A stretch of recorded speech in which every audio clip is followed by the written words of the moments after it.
여러분 오늘 이사야서를 대하고요. 이사야서 가운데서도 이사야서가 된 핵심장이 이사야의 6장이에요. 그래서 이 6장을 같이 다루면서 이사야와 동일한 충격을 저와 여러분이 갖기를 원합니다. 이사야는 원래가 궁중의 평범한 서기관 중에 하나였습니다. 그런데 이사야 6장의 체험으로 재소명을 받게 되어서 이사야가 된 것입니다. 여러분, 저와 여러분도 오늘 재소명을 받는 시간, 또 재헌신을, 재사명을 받는 시간이 되기를 바랍니다. 우리가 다 성령을 받았고 또 우리가 직분도 받았지만 이렇게 하나님 앞에 다시 받는 이 체험이 필요합니다. 여러분, 이사야는 구약의 16분의 선지자 가운데서 가장 긴 책을 쓰셨습니다. 그러니까 선지서 중에 이사야서가 가장 깁니다. 길다라고 하는 것은 하나님께 그렇게 가장 많은 메시지를 받으셨다 하는 것입니다. 그래서 로마서가 신약 성경의 심장이라고 한다면 이사야서가 구약 성경의 심장으로 이렇게 봅니다. 이사야서가 없었다면 신약에 들어와서 예수님이 오셨을 때 메시아인가? 라는 것을 분별이 어려웠을지도 모르겠다라고 말할 만큼 구약의 39권 가운데 오실 메시아를 가장 많이 써놓은 책이 이사야서입니다. 자, 이 이사야가 이렇게 메시아를 알아보는데 가장 유용할 때 쓰인 책, 선지서 중에 또 가장 많은 하나님의 말씀을 받게 된 또 구약의 심장 같은 책, 이렇게 된 일이 오늘 이사야서 6장의 체험이 없었다면 없었다 하는 것입니다. 야라고 하는 것은 왕족이나 제사장한테만 붙여줬던 이름이에요. 그러니까 느헤미야, 이사야 이런 것처럼. 그래서 역대하 26장 22절에 보면 이사야가 궁중 서기관, 그러니까 궁중의 제사장이었습니다. 이었던 것을 기록하고 있습니다. 자, 그리고 오늘 이사야 6장의 체험을 하고 나서 아마 이 체험은 그의 평생을 붙잡은 체험이 되었을 것이고, 이제 이후로 받은 메시지, 근데 이사야서 내용이에요. 그것이. 그 내용은 성경에 되어서 이렇게 대대 손손이 지구상에서 읽히게 되는 책이 됩니다. 이사야서가 오늘 기록된 이 배경을 먼저 좀 잠깐 두 가지를 말씀을 드리려고 합니다. 여기 이사야서 잠깐 1장으로 넘어가 보세요. 이사야 1장에 보면 유다왕 우시야와 요담과 아하스와 히스기야 시대의 아모스의 아들 이사야가 유다와 예루살렘에 대하여 본 이상이라. 이제 이렇게 하면 이제 그 하나님의 말씀 받는 것이 시작되는데, 우시야라는 왕이 등장하죠. 오늘 이사야서 6장을 읽었을 때 6장 1절이 어떻게 시작합니까? 우시야 왕의 죽던 해에, 이렇게 시작합니다. 우시야 왕이 죽은 데서 이 체험이 이제 하게 되는데, 우시야 왕, 그럼 우리는 뭐 별로 느낌이 없습니다. 그런데 이스라엘에서는 아주 우시야 왕은 영웅적인 존재였다고 합니다. 제2의 솔로몬 대왕이다 라고 할 만큼 아주 약해졌던 이스라엘을 당시 중동의 중소국가, 탄탄한 중소국가로 올려놓았습니다. 그리고 52년간의 재위 기간에 나라를 부국강병을 했기 때문에 아주 백성들의 인기가 높은 그런 왕이었습니다. 그리고 또 젊은 이사야에게도 든든한 후원자였었습니다. 그런데 어쨌든 그 이사야가 아니라 우시야 왕이 죽었습니다. 근데 이때쯤에, 지금 우시야 왕이 죽었을 때쯤에 주변 국가들이요, 이상하게 다 이 이스라엘을 넘보기를 시작한 때였습니다. 물론 서쪽은 뭐 바다니까 없지요. 북쪽에는 아수르가 자리 잡았고, 남쪽으로는 애굽이, 동쪽으로는 바벨론이 지금 다 이렇게 자리를 잡으면서 이스라엘을 넘보고 있을 때였습니다. 이렇게 위험한 때에 이 훌륭한 왕이 돌아가셨어요. 또 자기의 후원자의 죽음은 이사야에게도 큰 걱정과 두려움이 몰려왔던 것입니다.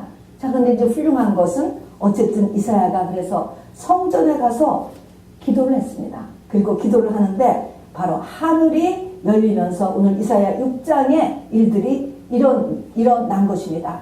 그런데 그래서 또 하나의 배경, 제가 지금 얘기한 것이 한 배경이고요. 두 번째의 배경을 알아둘 필요가 있습니다.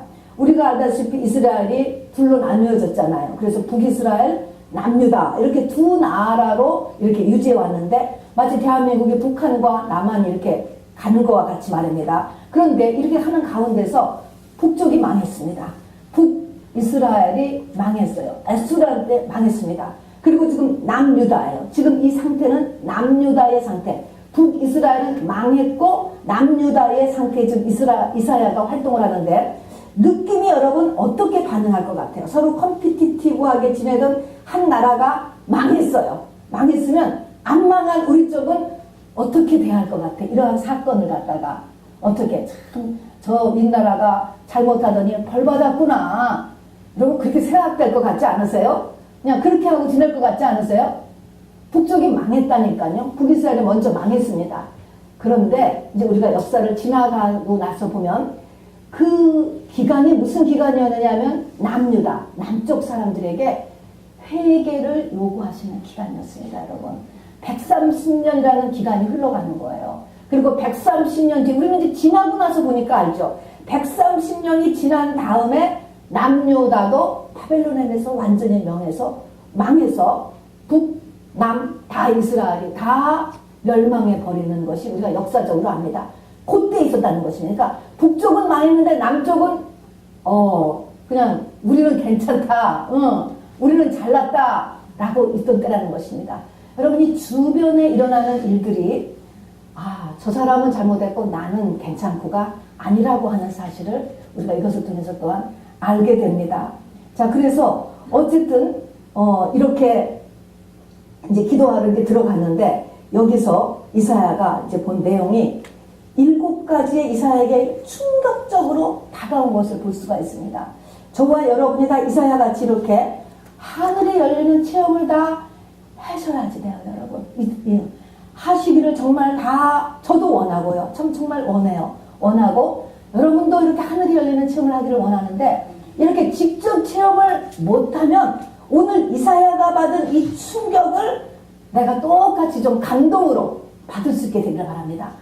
이사야같이 평생을 끝이 순교로 끝나요. 그 다음에 히스기야 왕 이후에 그러니까 5번째 왕이죠.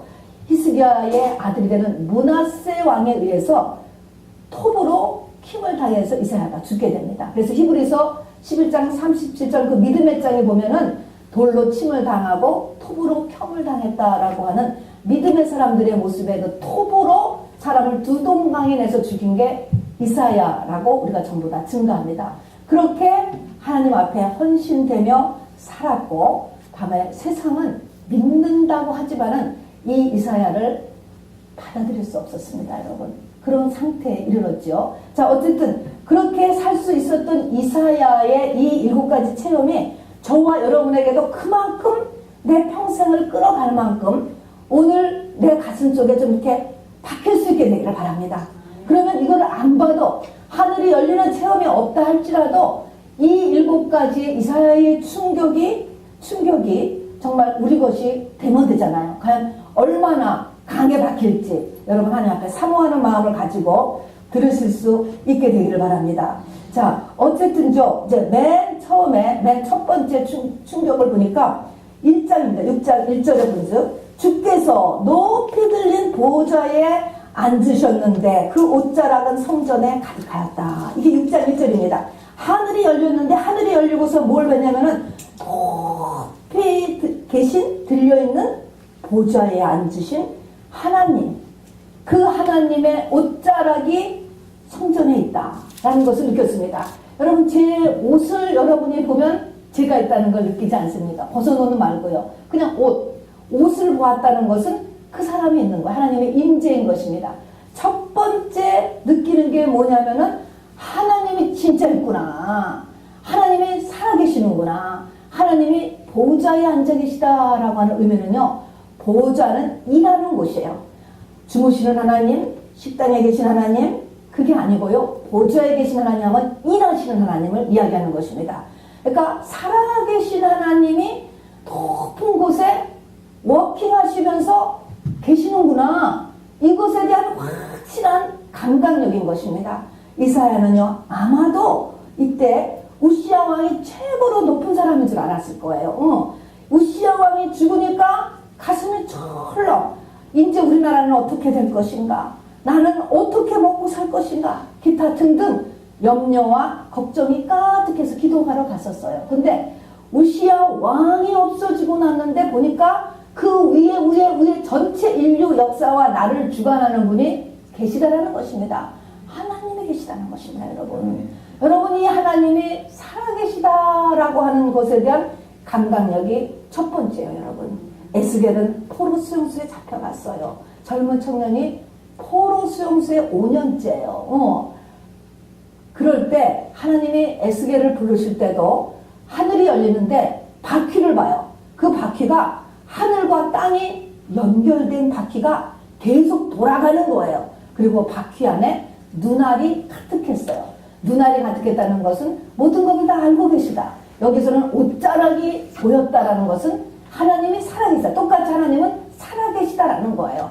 자, 그래서 이 살아계신 하나님이 있다라는 것을 확 깨닫게 되었는데, 옷자락이 하늘 높이 들에서 여기까지 따르면 여러분 그 옷이 얼마나 길 것 같아요? 여러분 한번 그 옷을 생각해봐서 그 옷자락이 하나님이 앉으신 보좌에 있는데 그 옷자락이 여기까지 내려왔으면 그 옷이 얼마나 길까? 여러분 생각 안 해보셔요? 또는 에스겔이 본 하늘과 땅을 연결하는 바퀴가 돌아가는데 이 바퀴가 얼마나 큰 바퀴일까? 한번 상상을 해보셔. 하늘과 땅을 연결 엄청나게 큰 바퀴를 근데 보는 거야. 이게 뭡니까? 이게 영의 세계예요, 영의 세계. 우리가 생각하면 도대체 하늘까지 이게 얼마나 높아요. 상상을 옷이 그렇게 긴 헝겊이 도대체 어디 있을 거예요, 여러분. 이런 것들이 영의 세계예요. 자, 그래서 우리가 정말로 큰 상실이 일어나고 큰 사건이 일어나고 큰 낙심이 일어났을 때 잊지 말 것은 그거를 빼고 나서도 우리는 우리가 의지할 만한 하나님이 계시다라는 것을 잊지 마시기를 바랍니다. 이 보좌 위에 계신 하나님의 인류 역사를 다 통치하고 계세요. 첫 번째입니다. 두 번째는요, 그 하나님의 옷자락이 바로 지금 기도하고 있는 이 성전에 와 있다라고 하는 사건인 것입니다. 성전은 한 사람이 와서 기도를 해도 그게 예배가 되는 거고 성전이에요. 그전에는 그냥 의자예요. 그냥 마이크예요. 세상 어디에 있는 거나 똑같지만 여기서 하나님의 이름으로 누군가가 올려질 때는 이것이 성전이요 예배가 되는 것입니다. 그러면 예배의 중요성과 성전의 중요성을 알아야 됩니다. 민수기 7장에 보면요, 모든 성전 기물에다가 다 기름을 발라요. 기름. 세상과 구별한다, 성별한다는 것이죠. 그래서 교회에 있는 모든 것은 물론 다 세상 거예요. 그렇지만 휴지 한 장도 하나님의 것이라고 하는 생각을 반드시 해야 되는 것을 잊지 마시기 바랍니다. 그래서 성전의 중요성, 예배의 중요성. 이 예배는 하나님이 계신 것. 하나님의 CCTV가 100% 동시 중계되고 있는 곳이에요, 여러분. 이렇게 하나님의 임재가 계신 곳이 예배요, 성전이라고 하는 것을 마음에 확실하게 간직하시기 바랍니다. 그래서 하나님의 보좌를 봤어요. 자, 근데 바로 이제 6장 2절을 딱 보니까 그 보좌 앞에 바로 뭐가 보좌 앞에 있냐면은 수랍천사들이 가득 있는 것입니다. 자, 근데 이 수랍천사들이 무엇을 하고 있는가 보니까 이 수랍천사들이요, 무엇을 하냐면 불로 막 뭐를 태우고 있는 거예요. 그 수랍이라는 말이 불이라는 말, 불천사예요, 불천사. 자, 그러면 뭐 하는 일이냐면 불로 막 태우고 있어요. 무슨 일이냐면은 지상에서 죄가 올라오면 이것을 불로 태워서 없앤대요. 그러면서 하나님과 이 땅에 있는 백성들의 관계를 이렇게 연합시키는 일을 하는 것. 이것이 하늘에서 하는 최고로 중요한 일인 거야. 짭이야. 하늘나라에서 지금 하고 있는 최고의 일은 이 땅의 죄를 지금 처리하는 일이 가장 중요한 일이다 라는 것을 잊지 마시기 바랍니다. 자, 죄를 처리를 하니까 이들이 뭘 하냐면요, 서로 창화하여 가로되 거룩하다 거룩하다 거룩하다 만군의 여호와여 그 영광이 온 땅에 충만하다. 이 말은 뭐야? 죄가 태워지면서요 이 찬양을 부르는 거예요. 여러분, 죄가 없어지면 하나님이 가장 기뻐하시는 것 같아. 자, 이것을 창조하였다라는 것은 서로 이렇게 나누어서 불렀다는 것입니다. 여러분, 한번 하나님의 보좌 앞에서 지금 천사들이 하는 것처럼 우리도 한번 따라서 한번 해보실래요? 남자분들은 거룩하다 거룩하다 거룩하다 3번을 해보세요. 6장 3절에 있는 대로 시작.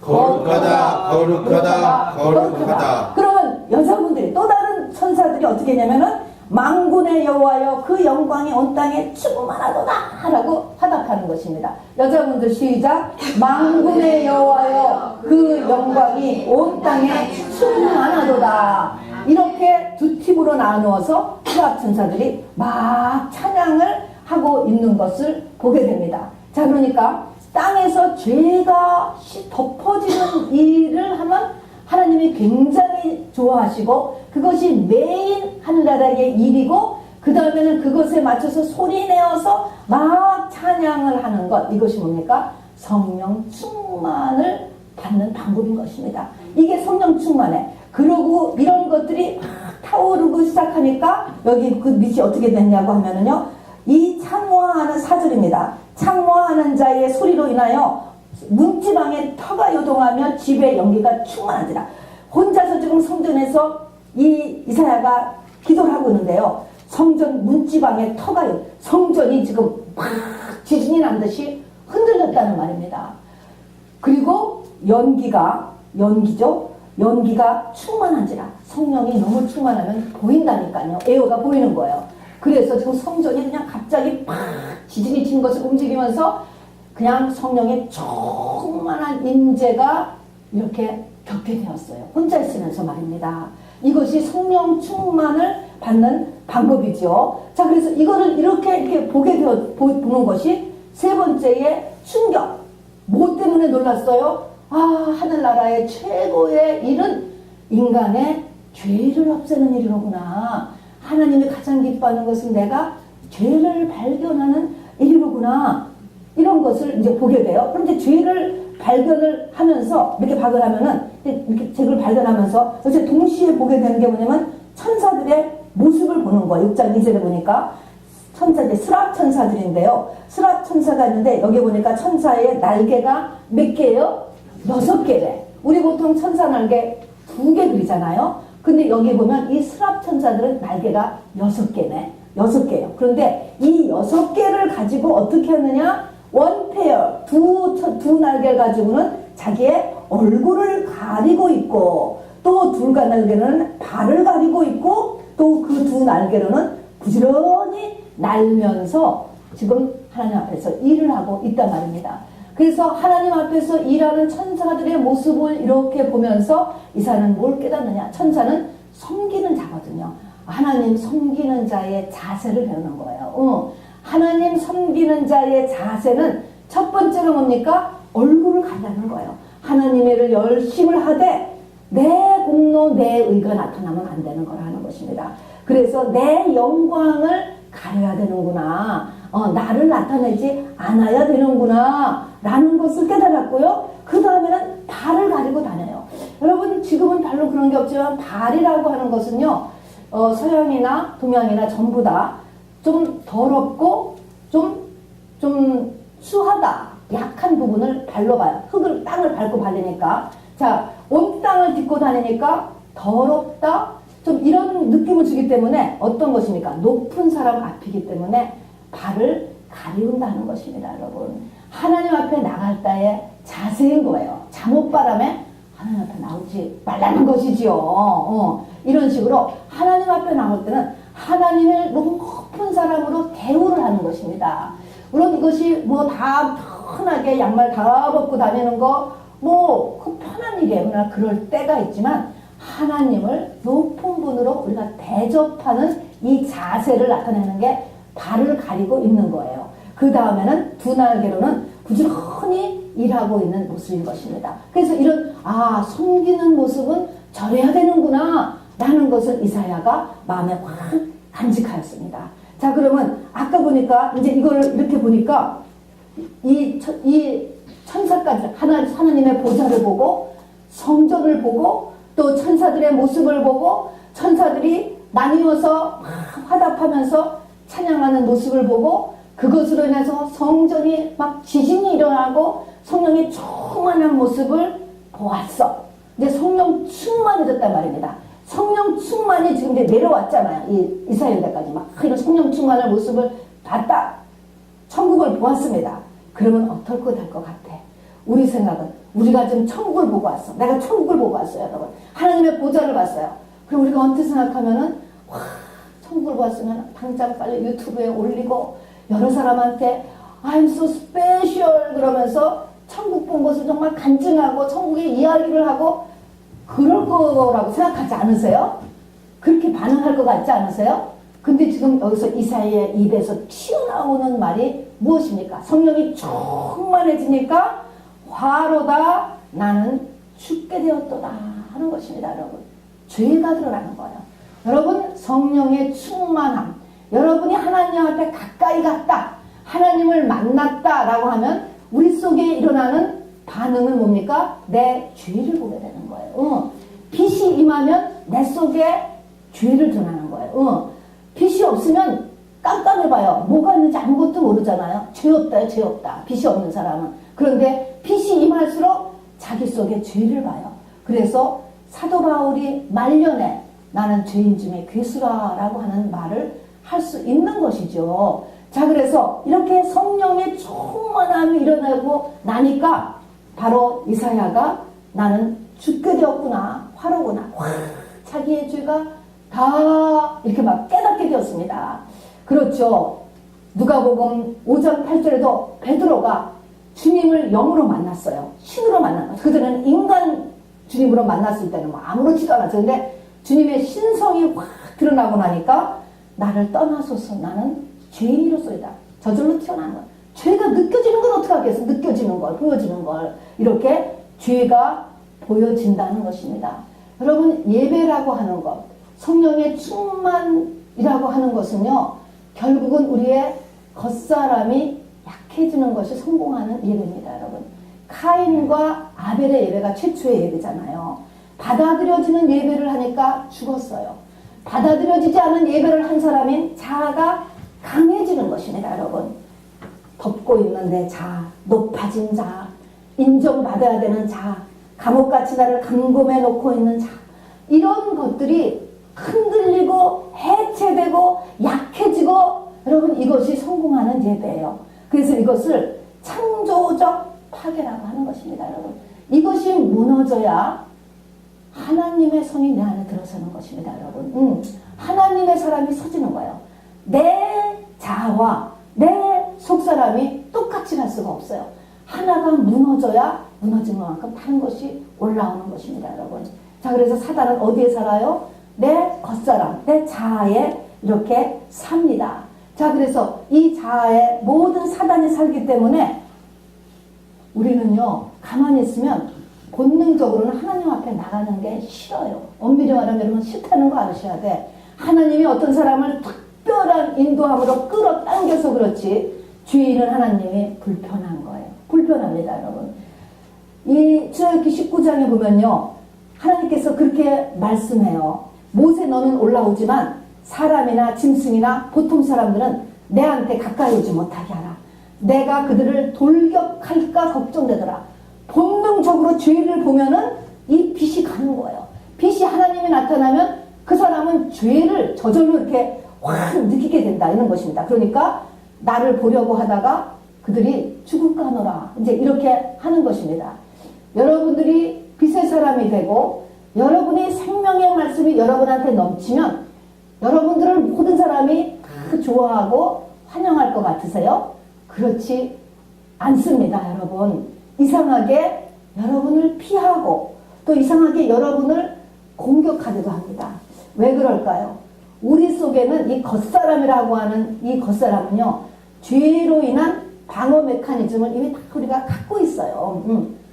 딱 자기 합리화를 얻어내요. 고집이 있어요. 자기 의가 있어요. 여러분, 이런 것들로 이미 형성되어진 자기 메커니즘을 갖고 있게 되었어요.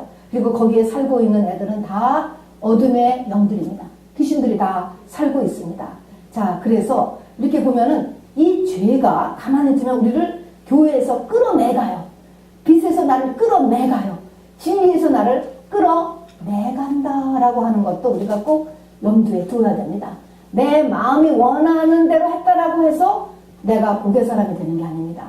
내 마음이 어둠이 내 마음을 끌어갈 수도 있다는 것을 잊지 마시기를 바랍니다. 자, 그래서 어쨌든 하나님의 빛을 받으면서 큰일 났구나. 이게 사실은 이게 그냥 궁중 제사장인 줄 알았는데 이게 아니고 이게 큰일 났구나. 내가 지옥에 떨어지게 생겼네. 이런 거야. 화로다. 나는 죽게 생겼도다. 여기로 끝나는 게 아닙니다.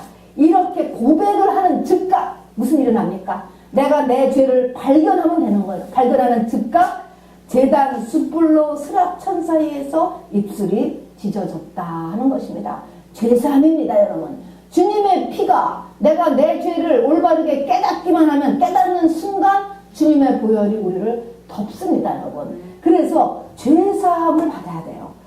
죄사함을 받고 나니까 하나님의 음성이 들리는 거예요. 누가 나를 위하여 가며 내가 주의 목소리를 들은즉 내가 누구를 보내며 누가 우리를 위하여 갈꼬 하는 음성이 들렸습니다. 여러분, 하나님의 음성은 어떻게 들린다고요? 내가 죄를 깨닫고 그 죄를 사함 받을 때, 그것이 하나님이 원하시는 분량이 되었을 때 하나님의 음성이 들리는 거예요. 이것이 올바르게 음성을 듣는 거예요. 그렇지 않고 물론 귀신도 많이 속살거리며 제잘거리는 음성을 많이 들려줘요, 여러분. 생각에 들려주고 마음에 들려주고 귀에 들려주고. 여러분, 그게 아니고요. 그게 아니고 하나님의 음성을 듣기 위해서는 죄사함이 일어나야 됩니다. 왜냐하면 하나님의 음성이 막혀있어요. 제 땀에 영으로는. 이것이 하나님의 원하는 분량만큼 죄를 내가 깨닫게 되었을 때 하나님의 음성이 들려진다는 것입니다. 그러면 하나님의 음성을 들려기 전에 이사야가 자기의 죄가 이렇게 확 사해졌다 그러면 이게 느껴지는 거야, 자기 속에.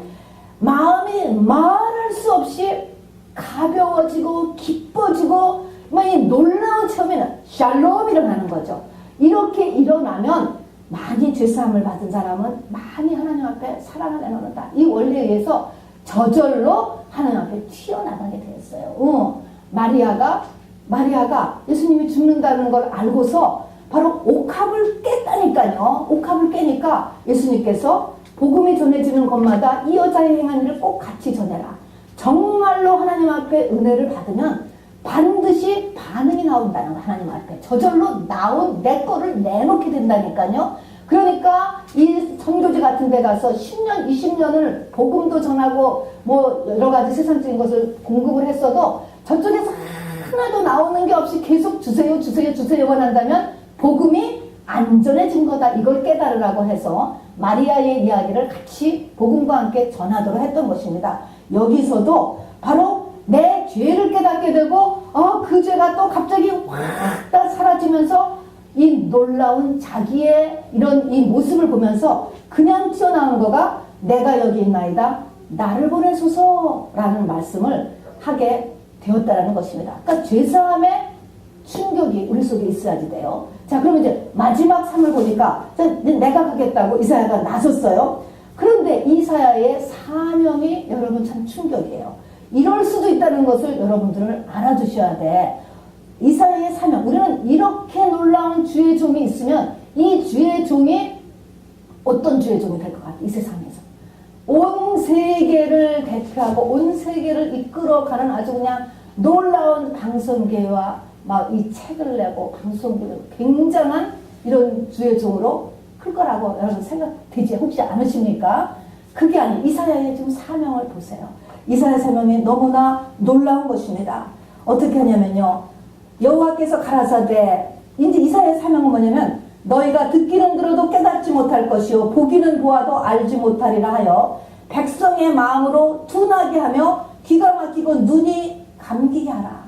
염려컨대는 누가 염려해? 하나님이 걱정하신대. 왜? 그들이 눈으로 보고 귀로 듣고 마음으로 깨달아 다시 돌아와서 고침을 받을까 하노라.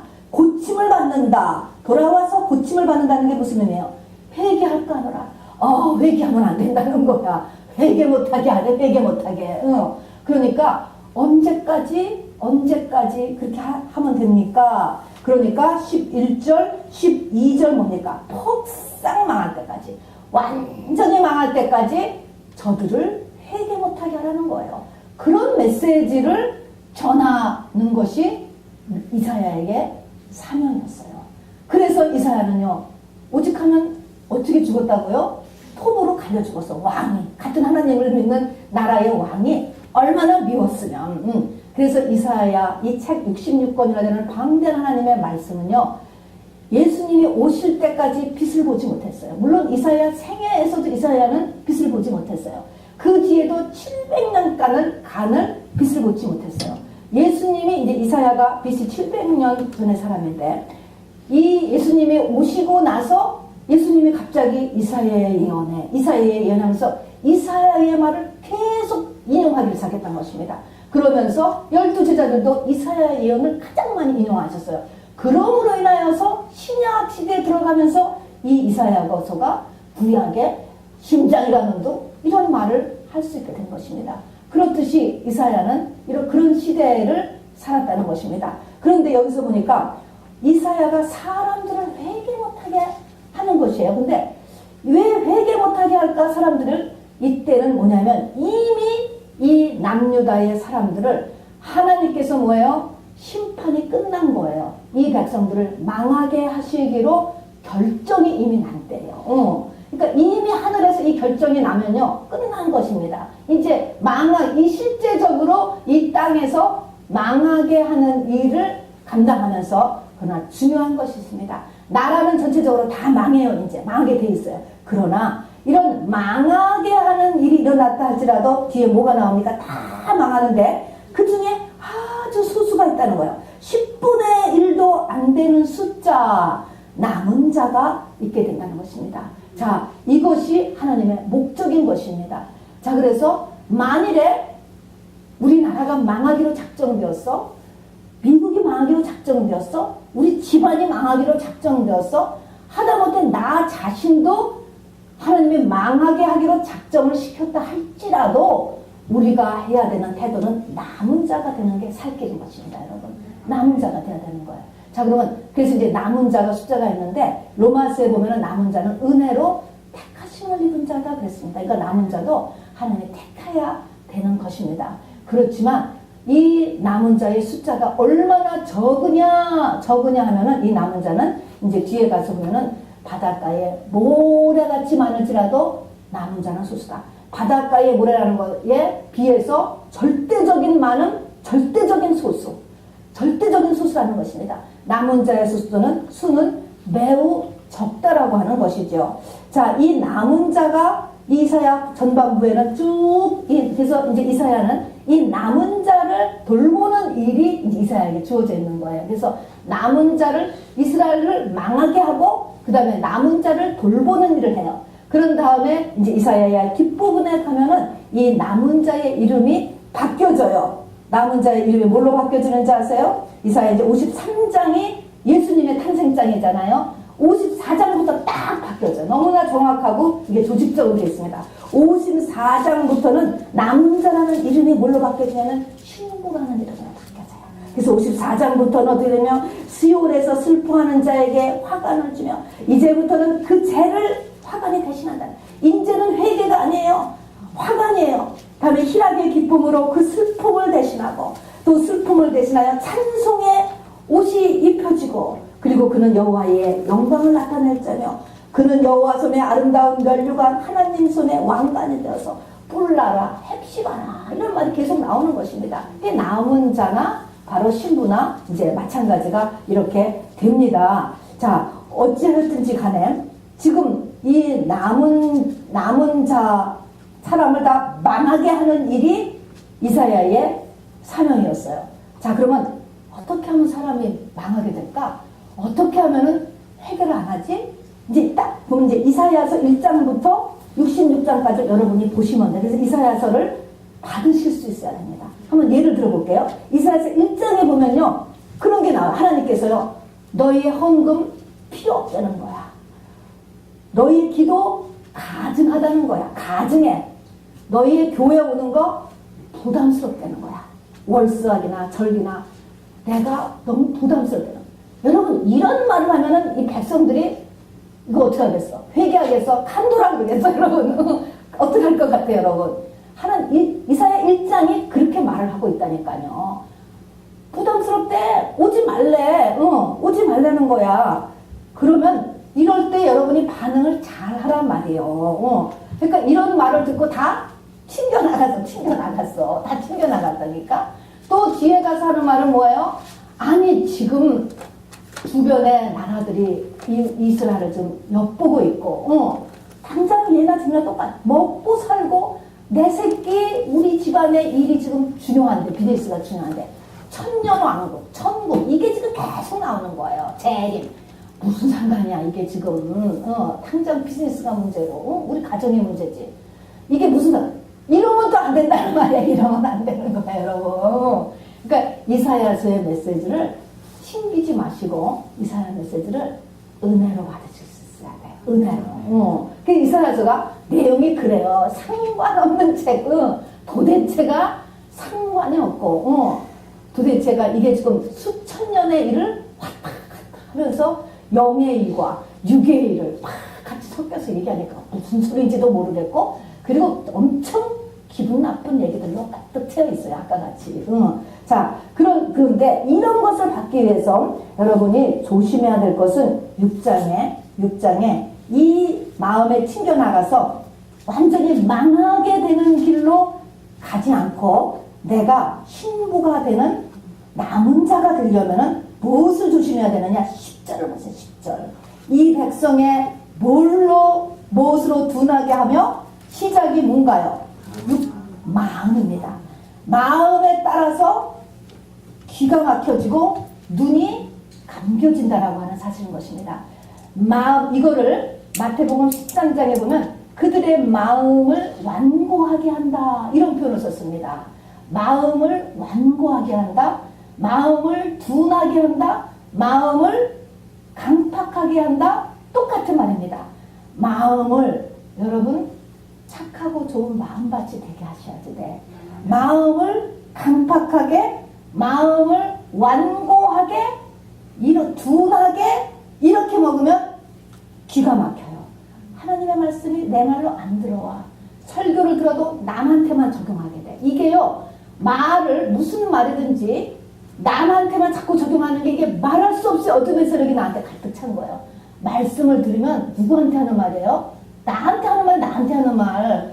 나한테 하는 말로 안 듣고 남한테 적용하든가 지식이 돼버리는 거예요. 아, 이사야가 그랬대.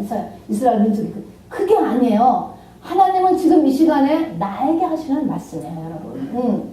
나에게 하실 때 내가 마음을 어떻게 먹느냐. 내가 정말 그래서 마음을, 심령이 가난한 자는 복이 있다. 팔복이 있다는 게 심령이 가난한 자. 우리가 맨날 일주일에 한 번씩 기도하는 리스바 기도회. 리스바 같이 마음을 바닥에 떨어뜨리는 거야. 바닥에 떨어뜨리고서 하나님 앞에 나오라 하는 것입니다. 그래야 산다라는 것이죠. 자, 그래서 내 마음이 올라가면 기가 막혀요. 안 들려. 하나님이 나는 소리가 안 들려. 성경 말씀이 안 들려. 눈이 감겨. 눈이 감긴다는 것은 뭐냐? 무엇을 보는데 이것이 나에게 하나님의 무엇을 뜻하려고 하는 것인지를 못 봐요. 이게 하나님의 관점이 되지 않는 거야. 자꾸 세상 관점으로 무언가를 자꾸 판단을 하고 계산을 하고, 이렇게 이 하나님이 보는 눈과 세상이 보는 눈과 달라요. 굉장히 달라요, 여러분. 그래서 이 눈이 바뀌어지는 거가 믿음의 정도는 눈이 바뀌는 것입니다, 여러분. 눈을 고치려고 하다가 안 고쳐지니까 삼손의 눈을 뺐어요.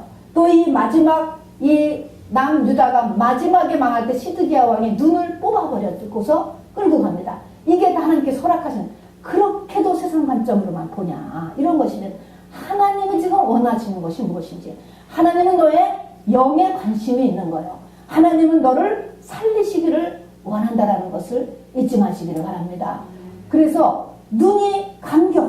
자, 그래서 시작은 마음, 그 다음에는 귀, 그 다음에는 눈, 이렇게 되고 나면 뭐예요? 회개 안 돼요, 여러분. 그래서 시작은 다시 마음이 정말 리스바 같이 바닥에 떨어지는 낮은 마음, 심령이 가난한 자. 착하고 좋은 마음, 이런 마음에 대해서 하나님의 말씀을 알게 하는 말씀으로 나를 사랑하고 나를 살리고자 하는 말씀이구나 라는 것으로 듣고 또 그렇게 보고 이렇게 해야 내가 회개를 할 수가 있어요. 회개도 하려고 해야 되는 것이죠. 저절로 되지 않죠. 자, 그래서 회개를 안 함으로 인하여서 이제 망하게 돼서 대다수가 그렇게 해서 망했습니다, 여러분. 자, 그리고 이제 그 다음에 그 중에서 정말 특별한 10분의 1도 안 되는 사람이 이제 남은 자로 남는 것입니다, 여러분. 자, 남은 자의 이야기는 또 길기 때문에 다음에 하기로 하고요. 이제 우리가 끝으로 할 것은 도대체 이스라엘 민족들이, 이거 다 하나님 믿는 사람이야, 여러분들. 구약의 백성들이잖아요. 하나님 믿는 사람들이 도대체가 무슨 죄를 지었길래 사랑의 하나님이라고 하는 분이 이 나라를 멸하기로 작정을 했는가라는 것을 우리가 돌아보고요. 우리가 이 시간에도 한번 우리를 돌아볼 수 있게 되길 바랍니다. 나를 돌아보고 또 우리 가정을 돌아보고 우리 나라를 돌아보고 우리 교회를 돌아보면서 중보할 수 있게 되기를 바랍니다. 자, 그래서 자, 우리 이 10가지의 제목이 있습니다. 10가지의 제목. 이사야서 전체에 나타난 백성들의 죄입니다. 이것이 하나님은 계속 계산하시잖아요. 메네메네 되길 오바르신 하면서 계속 플러스 마이너스 하다가 이제 결국은 땡 해서 얘네들은 끝 하고 결정이 났단 말입니다. 자, 10가지를 한번 천천히 한번 읽어보겠습니다. 맨 첫 번째가 무슨 죄예요? 형식적인 제사에 익숙해진 것입니다. 예배를 드려도 영의 새로워짐이 하나도 없어. 종교의 영에 사로잡혔다는 거죠. 사람은 다 영이 있기 때문에 종교의 틀이 있어요. 종교의 영은 우리의 생명하고 아무 상관이 없는 것입니다, 여러분. 자, 그래서 형식적인 제사에 요 불 좀 내려주실래요? 좀 잘 보이게. 형식적인 제사, 종교의 영에 사로잡혀 있는 것. 하나님은 우리의 영을 성장시키기를 원해. 괜찮아요, 이렇게도. 됐어요. 그 다음에는 두 번째는 하나님에 대해서 모르고, 같이 읽어주시겠습니까? 시작. 하나님에 대해 모른다는 거야. 실제로 내가 생각하는 하나님, 성경이 말하는 하나님 달라요, 여러분. 하나님에 대해서 모른다는. 세 번째는 같이 읽자. 시작. 때리려면 때려보라. 하나님에 대한 두려움이 없어지는 거. 이게 하나님. 이게 뭡니까? 하나님이 제일 미워하는 게 이거예요, 여러분. 배째라는 거예요. 여러분 자식들이 한번 이래봐. 엄마 나 죽이려면 죽여가면 덤벼봐, 여러분. 집 나가라고 그랬더니 집 진짜 나가고. 이런 애들 진짜 나쁜 아들이잖아요. 진짜 나쁜 딸이잖아요. 배째라. 하나님 너무너무 싫어하신다는 거 알아두세요. 네 번째 시작. 성경 말씀에 대한 권위가 없어. 하나님 말씀 들어도 뭐 별로 그런가 보다요. 다섯 번째, 하나님보다 세상과 사람을 더 의지하고. 당신은 애굽에 가고 아수르에 가고 그 다음에 말과 병거에 더 의지했습니다. 세상, 또 세상의 사람들을 더 의지하는 거예요. 여섯 번째 시작. 자기를 공개하지 않는. 마지막 때가 되면 전부 다 신데렐라가 된다잖아요. 가십을 쓰고 살아요. 건드리면 펄펄 뛰는 거예요. 우리 교회는 예외. 우리 교회는 그러면 안 되는 거예요. 교회는 자신의 연약한 것이 다 드러내서 성도의 교제가 이루어져야 되는 것인데 전부 아는 척하고 다니는 거예요. 이것이 하나님께 큰 하나님이 이렇게 조처를 해줄 수가 없는 거야. 공개를 안 하니.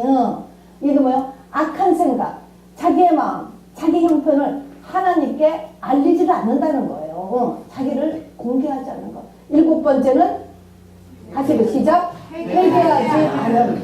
회개가 먼 곳에 얘기가 돼서 먼 곳에 회개하고 상관이 없어요. 여러분 회개는 주님 나라 갈 때까지 하는 것입니다. 발은 주님 나라 갈 때까지 씻는 거예요. 발을 씻지 않으면 네가 나와 상관이 없어진다. 어느 날 내가 하나님 믿는 사람이야?